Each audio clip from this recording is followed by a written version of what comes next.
Ladies and gentlemen, last but not least, let's welcome Mr. Elon Musk, the co-founder and CEO at Tesla, and Jackma, the co-chair of the UN High-Level Panel on Digital Cooperation. Let's give them a very big applause.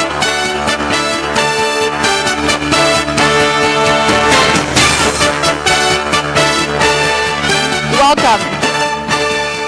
Great to have both of you here with us today. The session is actually much awaited. We've already posted some of the keywords of the questions on the big screen, and later on you can just click the word you're interested in to talk about. Now the stage is yours.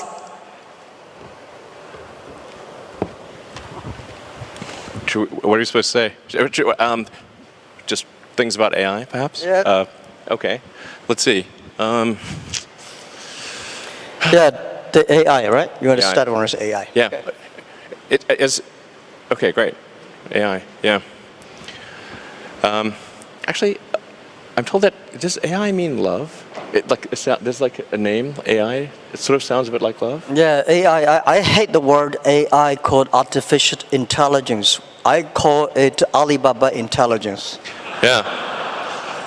might end up being true. You never know. I think generally people underestimate the capability of AI. They sort of think like it's a smart human, but it's really much. It's going to be much more than that. It'll be much smarter than the smartest human. I mean, it'll be like, can a chimpanzee really understand humans? Not really, we just seem like strange aliens. They mostly just care about other chimpanzees, and this will be how it is, more or less, in a relative. In fact, if the difference is only that small, that would be amazing. Probably it's much greater. So, the biggest mistake that I see artificial intelligence researchers making is assuming that they're intelligent. Yeah, they're not compared to AI. And so a lot of them cannot imagine something smarter than themselves, but AI will be vastly smarter, vastly. So what do you do with a situation like that? What do you do with a situation like that? I'm not sure, I hope they're nice. I mean, I have obviously some, I think in a situation where the old saying, if you can't beat them, join them. That's what Neuralink is about. Is like, can we go along for the ride with AI? I mean, I really think that there should be other companies like Neuralink, essentially to create a high bandwidth interface to the brain. Because right now we are already a cyborg. People don't realize we are already a cyborg because we are so well integrated with our phones and our computers.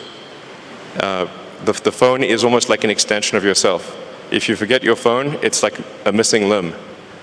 But the bandwidth, the communication bandwidth to the phone is very low, especially input. So, in fact, input bandwidth to computers has actually gone down because of typing with 2 thumbs as opposed to 10 fingers. There's a big reduction in bandwidth. Input bandwidth has gone up because of video and imagery.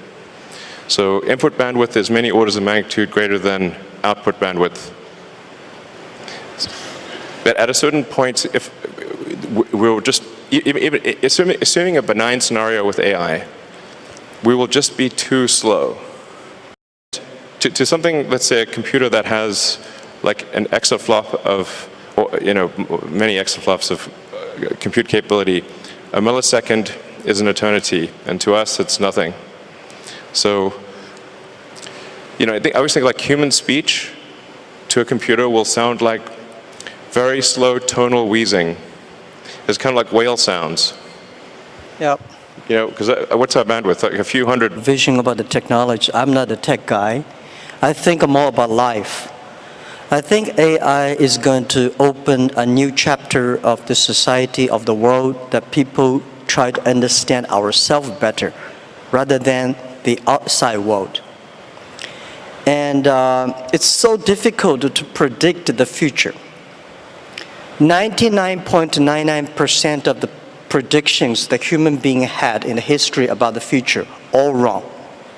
Including that one? Oh yeah, only the 0.00% of the prediction are right. They're right because by accident. Yeah, but it's also true that 80% of statistics are false. Yeah. So my meaning is Cold that, room, come on guys, that was a joke. my meaning is that I'm happy about the artificial intelligence or Alibaba intelligence that's going to understand the inside of the human better. So when people worry a lot about artificial intelligence, people should have more confidence in themselves, because I think if a lot of solutions we don't have today, but there will be solutions tomorrow. We don't have solutions, but the young people will have solutions. So I'm quite optimistic, and I don't think artificial intelligence is a threat. I don't think artificial intelligence is something terrible, but human beings are smart enough to learn that. And to me, artificial intelligence is just like, people worry a lot about this today are those people, I call them called college smartness. People like us, street smart, we never scared of that. We think it's a great fun, and we want to change ourselves to embrace it. I don't know, man, that's like famous last words. Let me tell you, AI is, I mean, you look at sort of the rate of advancement, just in general, the rate of advancement of computers is insane. And like a good example would be video games. If you go back 40 years ago, 50 years ago maybe, you had Pong. That was just two rectangles and a square. Now you've got photorealistic real-time simulations with millions of people playing simultaneously. If you assume any rate of improvement at all, these games will be indistinguishable from reality. You will not be able to tell the difference. Either that or civilization will end. Those are the two options.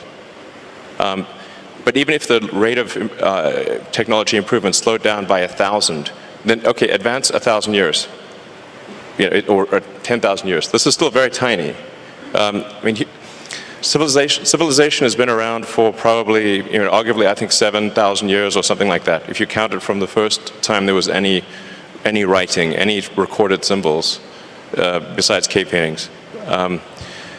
There's a very tiny amount of time, considering the universe is 13.8 billion years old.